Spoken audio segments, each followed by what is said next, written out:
Hello and welcome to this presentation. We're going to cover using plant growth regulators properly for best results in your ornamental plants. So before we can talk about the chemical growth regulators, we really need to talk about non-chemical growth regulators. Those are important because if you don't pay attention to those factors, you're going to have a hard time trying to use the growth regulators in order to control your plant growth, and it'll end up costing you more money when you, in reality, if you had looked at some of these factors, these non-chemical factors, it would cost you a lot less. So let's talk about some of them. Temperature. Um, when I try to work with growers on is don't mix up warm growing crops with cool growing crops in the same zone. Warm crops in a cool zone are going to grow slower, and therefore they won't need as much growth regulators, but they also will be slower to grow and slower to flower. Cool growing crops put into a warm growing zone are going to end up stretching more and going to require more growth regulators. So try to group your crops properly in the correct zone for them to grow. Average daily temperature is controls the leaf unfolding rate, which basically is how fast your plant will show the top growth. When you are trying to control, so the warmer the average daily temperature, obviously, the faster the leaves come out. Diff or dip, especially a negative dip in the morning, is where you drop your temperature about 10 degrees from the night and around sunrise, and for about 3 to 4 hours. That will, and then bring it back up to the normal daytime temperature. That will actually control the internode stretch. That's the distance between the leaves. So this does not control the leaf unfolding rate. It controls the distance between the leaves, which is what we look at a lot of times as height. So between the two, the average daily temperature unfolding the leaves and the negative dip in the morning, you can control your growth with the temperatures. Moisture, you really need to look at, are you a wet or a dry grower? Wet growers always have more trouble trying to control the growth of their plant because they're deathly afraid that if they dry out, they're going to kill plants. So they water them more often. Dry growers, on the other hand, will control the growth better, but they'll tend to lose plants because they let them wilt too far. Knowing how your media dries out and how it holds water is important on how to control the growth, and again, whether you're wet or dry. When you grow on the ground, plants of the media tends to stay wetter longer versus growing on a bench. The bigger the container size, the less often it has to be watered. So again, the smaller container sizes, you need to pay more attention to it. And then growing in the winter versus growing in the summer, you're going to have different growth regulator rates to use. So winter tends to not have to have as much. Summer tends to need more growth regulators. Humidity is another factor that growers don't seem to take into account.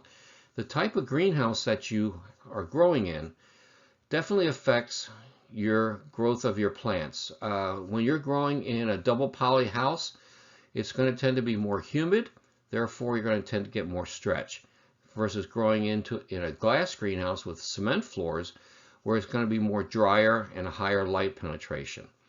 Dirt floors obviously are going to tend to hold more moisture, so therefore, again, more moisture, more humidity, more stretch. Trying to get some air movement with venting and also with HAF fans is very critical for drying off the plants, but also being able to keep the plants under control. Light quality, the main thing you got to know about this is red light tends to keep plants compact. Far red light tends to make the plants stretch. So when light hits the leaves tend to absorb the red and pass the far red through to the next leaf below it. So upper leaves tend to shade the lower leaves. So the bigger the plant gets, the more shade there is on lower leaves.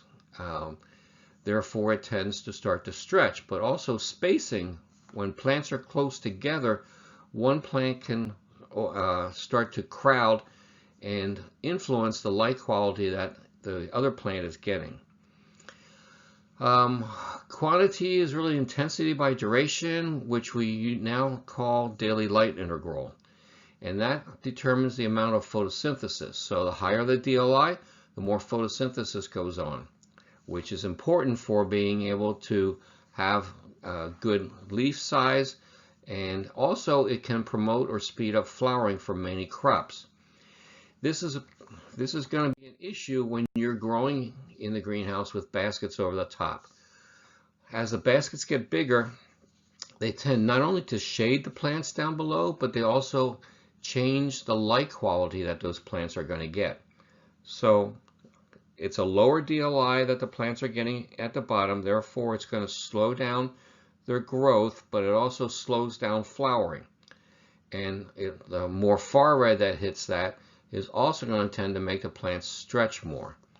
So be careful about having too much baskets over the top, because in this case you've got like a permanent shade curtain with those ferns over the top of the plants.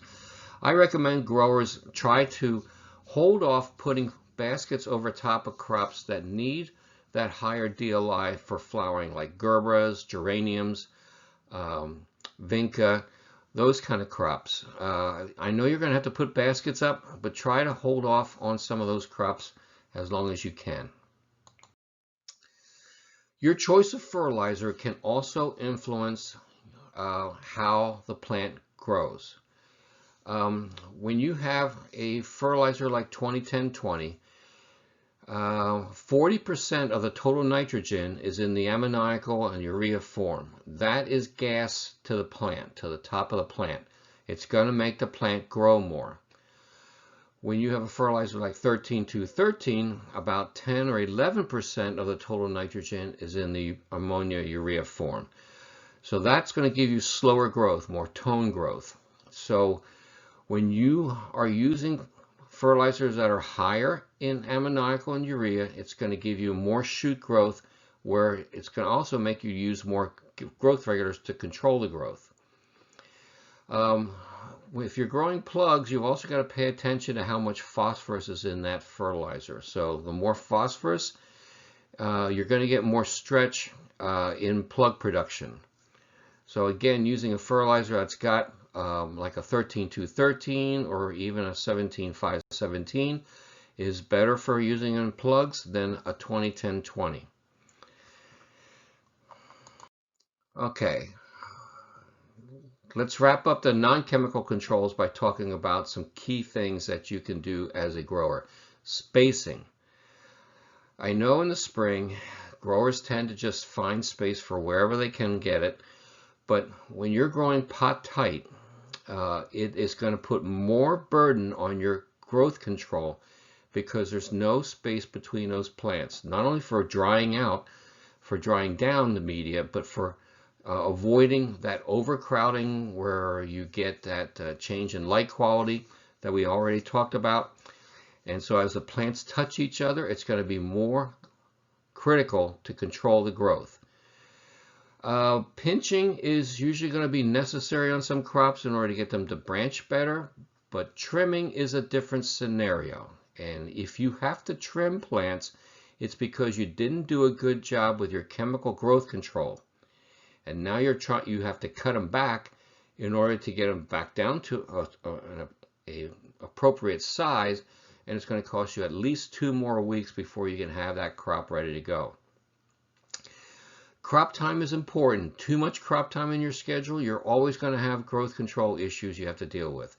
If you have to hold plants in the spring because of the shipping issues, the weather, like a lot of growers had to do this past spring, then it's going to take more growth regulators in order to keep those plants looking good. And finally, and I think most importantly, is the vigor of the varieties. We have a different vigor, fast versus slow growing, of the same type of crops, whether it's petunias, whether it's vinca.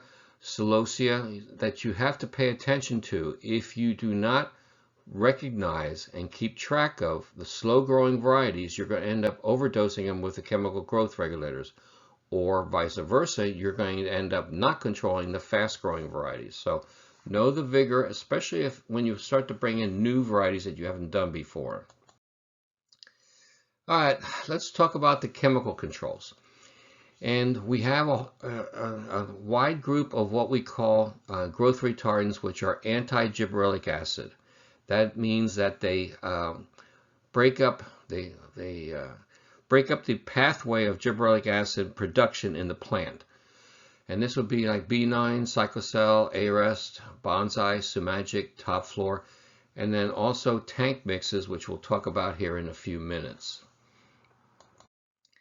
We also have non-gibberellic acid chemicals. They do not affect the gibberellic acid production in the pathway. In fact, some of them are actually gibberellic acid materials. Fascination, Floral, Configure, Progib.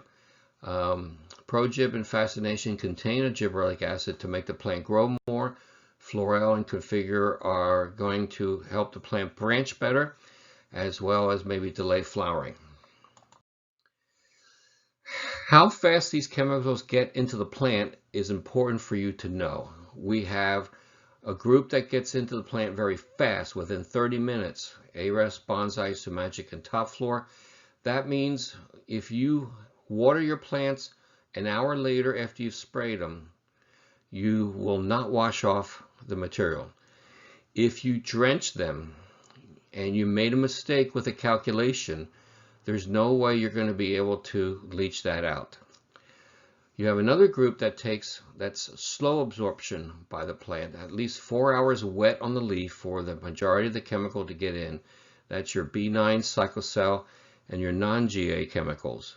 And you may need to use capsule at a 2 to 4 ounce rate to be able to spread that chemical out over the leaf and keep the leaf wet longer. But check your label first to make sure that there's not already a spreader sticker in there. Tank mixes are good to use. It's a additive effect or a synergistic effect. That means it's 1 + 1 = 3. So by putting the two of them together, you get more activity than either one by themselves. And typically we will tank mix B9 with Cyclocel. That's been used for a wide number of years. But remember that both of those chemicals take longer to get into the plant. I have growers that will use B9 Arest. Arest gets into the plant faster. Bonsai, B9 Bonsai, trickier to use. And B9 Floral, which is now being more commonly used. So again, tank mixes can work better than by themselves, but you also have to understand how long it's going to take to get into the plant and what kind of coverage that you need. All right, let's talk about Floral. Some of you may already be using Floral. If you are, I hope that you've been getting very good results. We'll talk about the B9 Floral tank mix in a little bit. But first, the benefits of using Floral: you get more uniform branching. It may replace some pinching, but a lot of growers will still pinch the crop and use Floral. It will delay flowering or drop flower buds on many crops. Some crops it delays flowering longer than other crops. And it can have a growth regulator effect, although it's fairly mild on a lot of plants. It is a growth regulator on poinsettias. So just keep in mind that Floral itself may have some growth regulator activity. Here's an example of a petunia basket that got a number of applications of Floral. You can see how well branched it is. This was not pinched. There's no flower buds, so this case it got a little bit too many applications. But wow, a lot of branches. How to use the Floral rates commonly are 250 to 500 parts per million. We will add capsule to that. The key things with Floral is the water pH in the spray tank needs to be below 5.0 after adding the Floral. If your water has a high amount of alkalinity, you're going to have to use an acidifying agent to bring it down. If you're using Indicate 5, that already has a spreader sticker in there so that you don't need to use capsule with that. But if you've got to get that water pH down below 5 after adding the Floral for it to be effective. Thorough spray coverage. Floral does not move in the plant, so if you miss part of the plant, you're not going to have the activity there. It needs to stay wet. We talked about that already. And also, don't spray plants when they're under stress, because Floral will exaggerate the stress. So if you're a dry grower, you've got to make sure you water the plants up ahead of time so that they're not under stress. Otherwise, they're going to turn yellow and drop leaves. And then the delay in flowering is something that you need to keep track of. These crops can be delayed 6 to 8 weeks in their flowering, and these crops I tend to tell growers they need to keep track of when their ship date is. All geraniums, all impatiens, vegetative petunia, calibrachoa, and fuchsia. It'll be at least 6 weeks in the beginning of the spring, maybe a little bit longer, especially up in the north. And then as the spring goes on, the days get longer and warmer, the reblooming time decreases. Torrenia, I don't like to spray because I've seen it last longer than 8 weeks. And Bacopa, you spray Bacopa with Floral, it'll look like you hit it with bonsai overdose. It'll just crinkle right up and may not grow for you. And then remember that cool temperatures can delay flowering longer. So if you like to grow cool, you might want to reduce the Floral rate or allow more time for reblooming. Here's a list of some responsive crops. If you haven't used Floral, you can take a look at trying it out on some crops. I'd take a look at like petunia, calibrachoas, fuchsia, lobelia. Those are good crops to start with. Non-blooming crops like vinca vine, ipomea, vegetative coleus, dracaena spikes will also work well. It will help them to branch. It'll tend to, in dracaena spikes, it tends to make the flower, the leaf blades thicker and somewhat shorter. When to do it? In propagation after the roots start to show, not before. If you do it too early, you will delay rooting. And so generally I tell growers, after you start taking the cuttings off of mist, then you can go ahead and do Floral. It does not necessarily replace the pinch, and you can commonly do it 1 week before potting. If you ship liners, I give it, you need a week before you ship them, after you do the Floral, to get that ethylene out of there, because Floral basically helps the plant generate ethylene, which is where we get that branching response. In finishing crops, you can do another Floral application 2 weeks after potting, but wait for the roots to come out. And again, count the weeks before you ship so you can determine how much flower delay is going to occur. Most crops, flower delay is about 3 to 4 weeks. I already gave you the list of crops that it could be 6 to 8 weeks. So again, keep track of that. All right, let's talk about the B9 Floral Tank Mix. And why do we use that? Well, believe it or not, we get better branching with this tank mix than we did with just Floral. You still get the flower delay, but you get more growth control because you have B9 in there. When to do it is the same as Floral, so all these other issues are the same. The crops that you would do is the same as Floral, whether you're going to pinch them or not, the same as Floral. But the rates that were commonly used is B9 1500 to 2500 parts per million, and Floral 300 to 500 parts per million. I go with a lower rate up north in the beginning of the season when it's cooler, shorter days, and then as the weather gets warmer, I can increase the rate. Now here's some examples of crops that were treated with a tank mix with no pinch. This is lobelia that was sprayed twice. This is verbena that was sprayed, no pinch. Here we have calibrachoa sprayed twice, no pinch. Notice all the branching.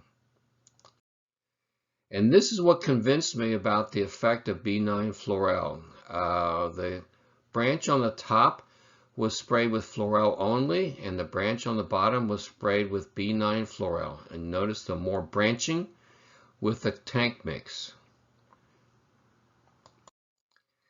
Now there is something that you need to keep in mind, that if you spray the plants too heavily and you get a lot of it down into the soil, you can definitely negatively impact rooting out.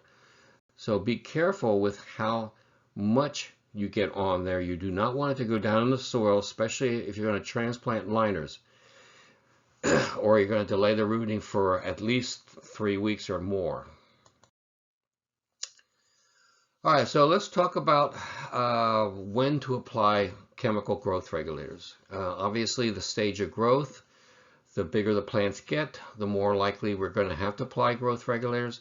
We already talked about the uptake, but at the same time, you also have to understand that chemicals like Bonsai, Sumagic, and Top Floor have to hit the stem in order to get to the growing tip. If you hit the leaves and not the stem, it does not move to the growing tip, therefore you don't get your growth control. Arest, B9 Cyclocell has no problem. If you hit the leaves, it will go to the growing tip.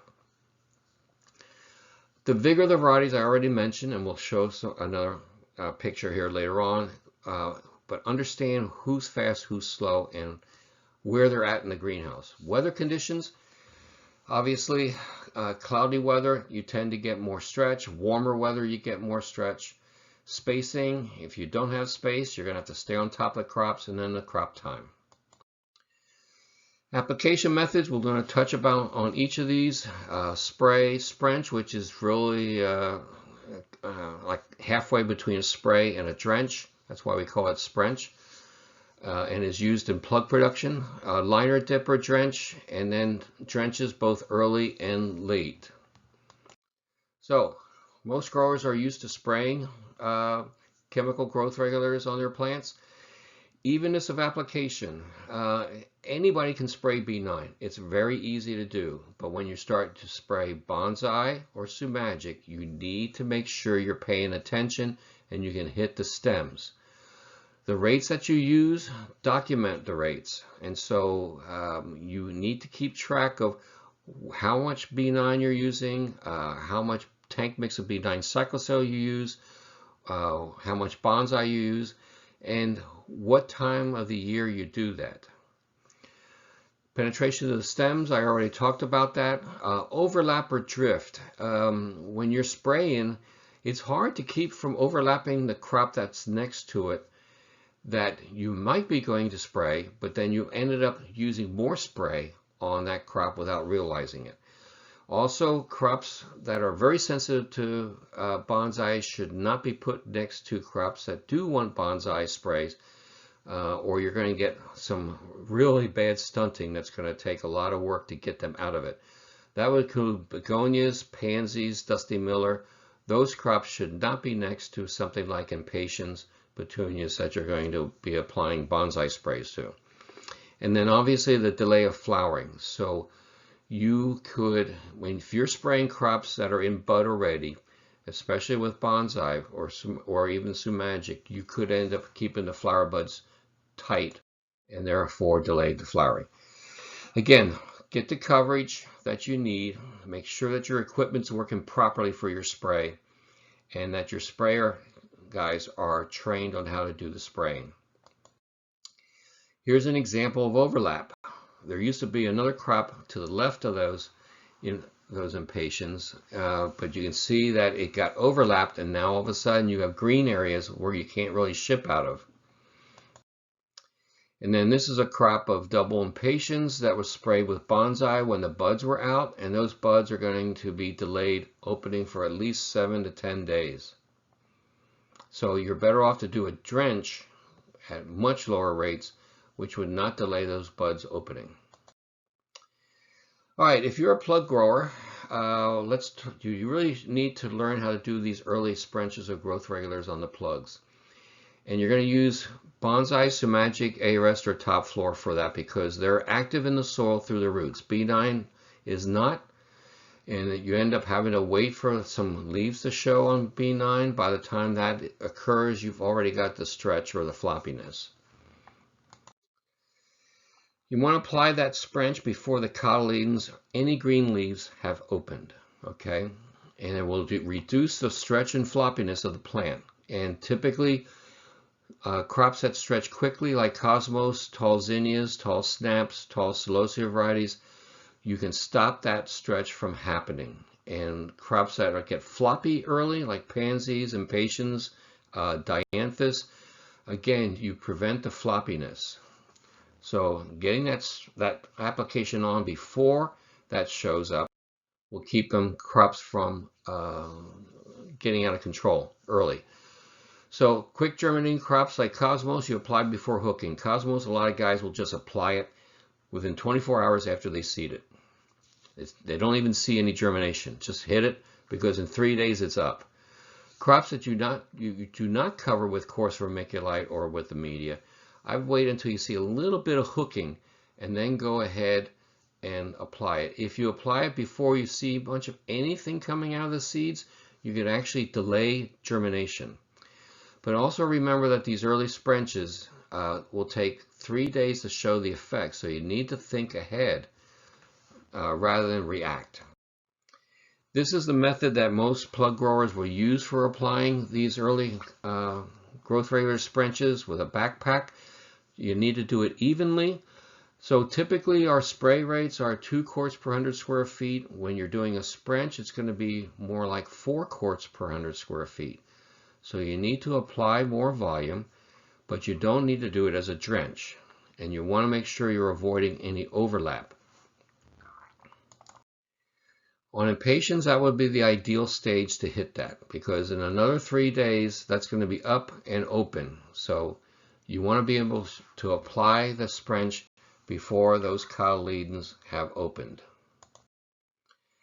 Here's a crop of Pansies that was treated with an A-Rest Scrunch. Notice how nice and compact they are.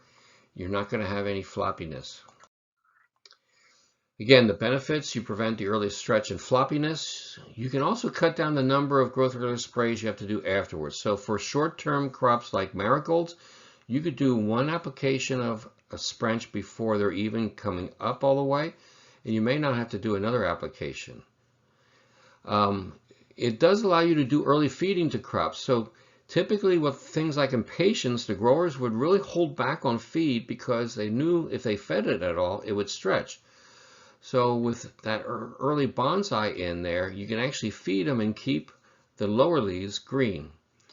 The rates that we use are low, and so say half a ppm, no more than 5 ppm, and that should cover your bonsai and A-Rest. If you're going to do Sumagic, I'd cut that down in half. So it would be a quarter to say 2.5 or 3 ppm.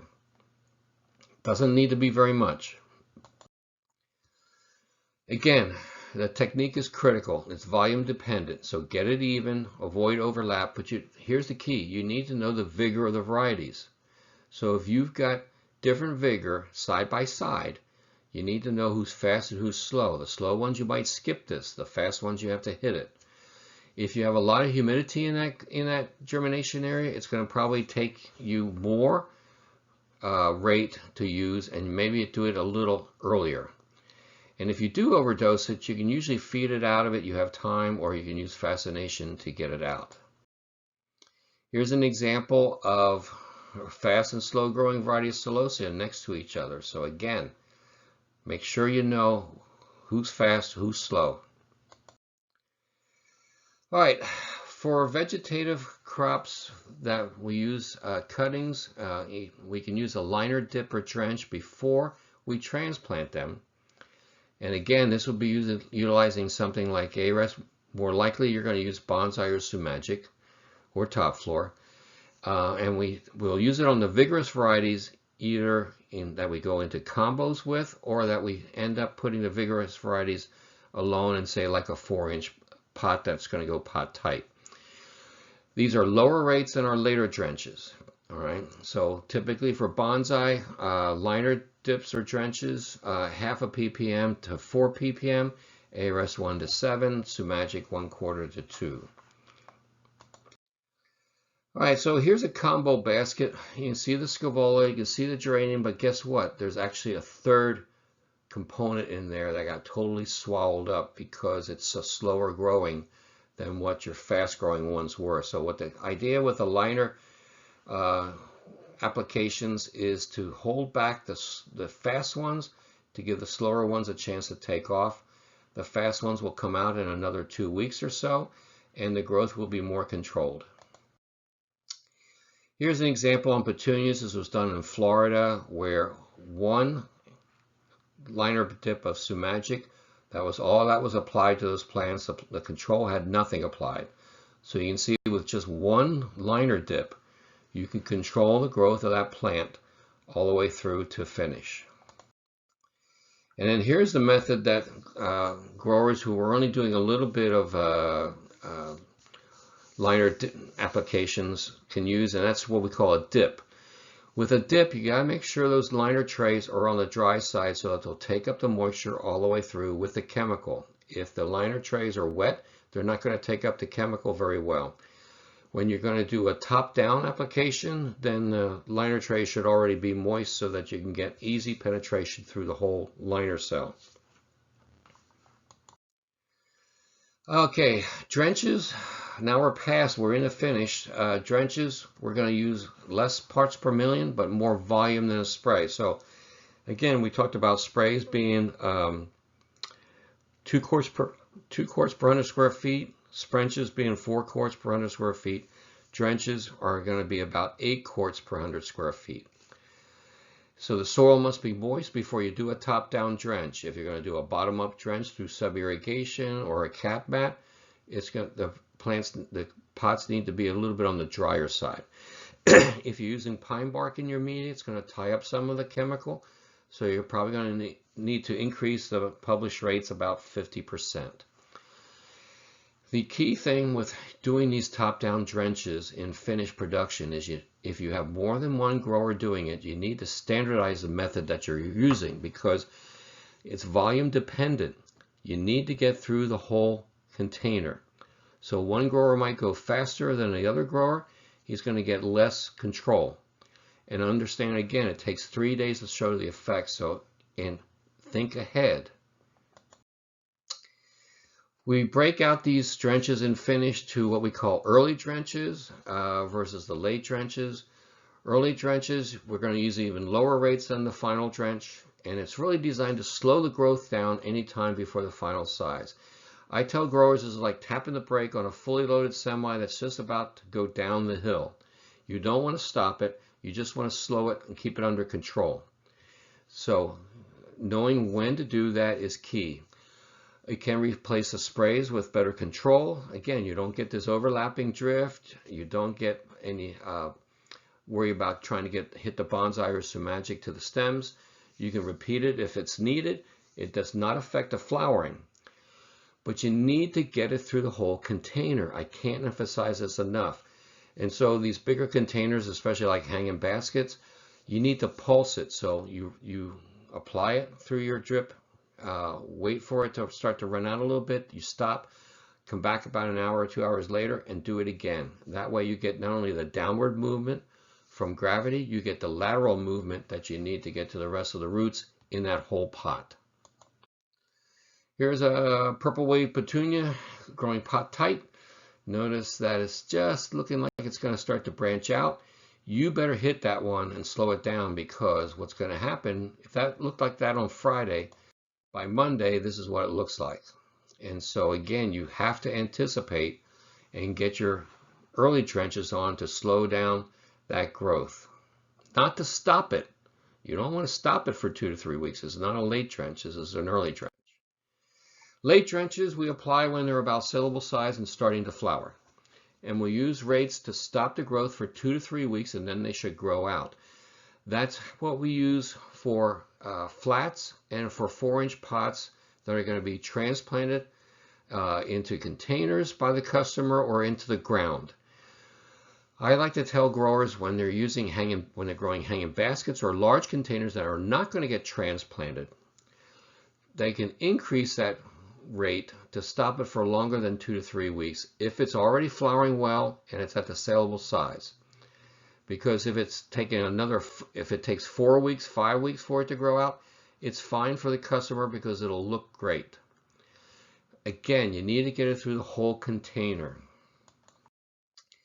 These impatiens, I was a little too late to apply a drench. You're just going to have to cut them back and wait for another 2 weeks for them to be ready. So you got to be doing the drenches before they get up to that size. Here's a perfectly controlled purple wave basket. You do get it coming over the basket, but you don't got all the branches way down below. That can be shipped pretty easily.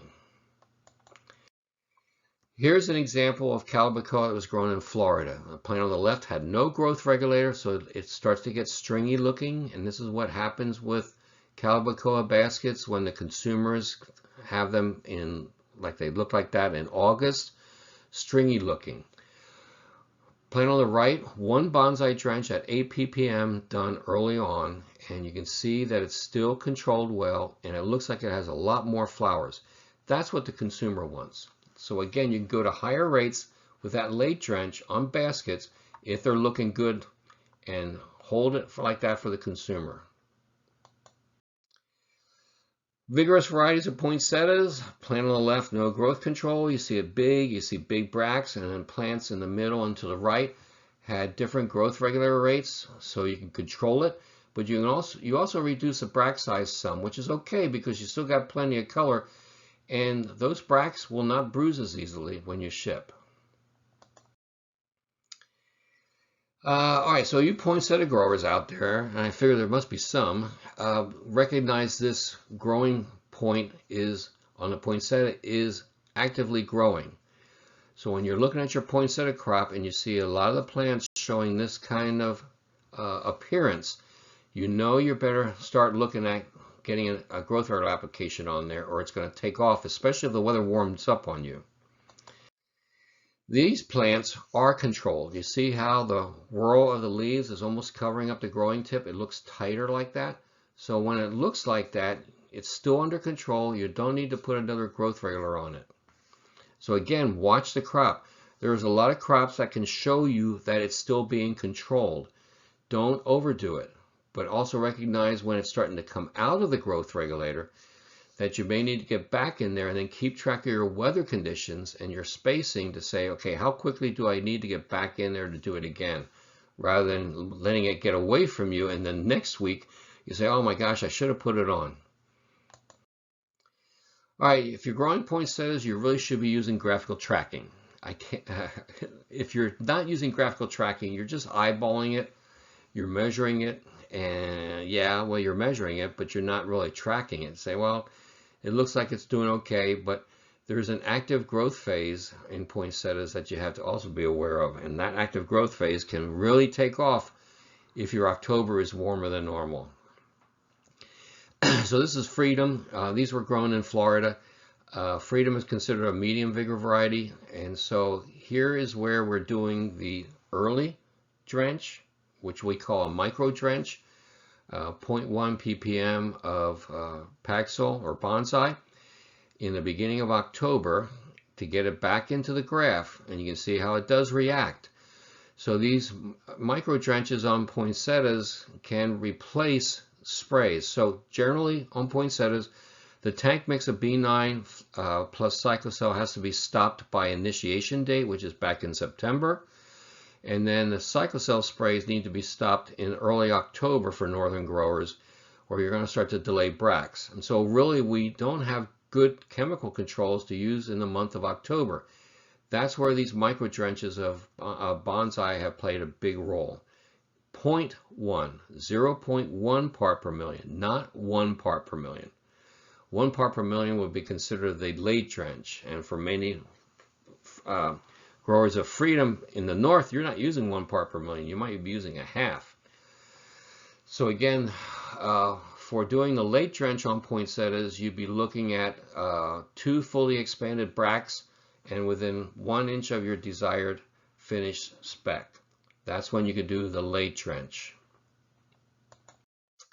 For a vigorous variety like Monet Twilight, it takes more growth regular up front and also more growth regular at the end to control it, compared to that Freedom, which was a medium vigor variety. So in this case, in Florida, they did a B9 cyclocell tank mix spray back at the end of September, and that was when their cutoff period was going to be. Then they also applied a week later Paxil micro drench, and you see that that kind of really held it back, and then it started to come out of it later in October. And then you get this active growth phase, because in Florida, the weather's still warm in November. In Minnesota, no, you don't have to worry about it as much. So again, the vigor of the variety should be noted on your poinsettia graphical tracks, and interpret your graphs differently with medium versus low vigor varieties, which is what most of them are at now. Okay. If you have some poinsettias that look like this, you overdosed them on bonsai, and now your bracts are not expanding. So this is the time when you're going to need to get some Fascination or Fresco onto that plant. You can spray Fascination or Fresco at 3 to 5 ppm, giving it at least 7 days to show the reaction, or you can drench the plants with Fresco at 1 to 3 ppm. Fascination doesn't have a label for drench, but I know of growers who will drench Fascination at the same rate. Again, this was an overdose, and so you're trying to react, and it's going to make it hard for you to get those plants up saleable. If you try to get more height late, this is what happens. You get all this stretch between the bracts, and you've got an ugly looking plant. So what I tell growers is, when you start to get color showing, you forget about trying to get more height with Fascination or Fresco, and concentrate on getting the bracts out properly. So good bracts sell the plants. If the bracts are not expanding, then use your Fascination or Fresco, but also take a look at your average daily temperature. It might be too cool to get that bract expansion, but don't try to get late height. Okay. Same thing applies a lot to fall mums, where you are trying to get some late height. You really are just going to stretch between the leaves and the flower buds. So know when to do the Fascination, know when not to do the Fascination.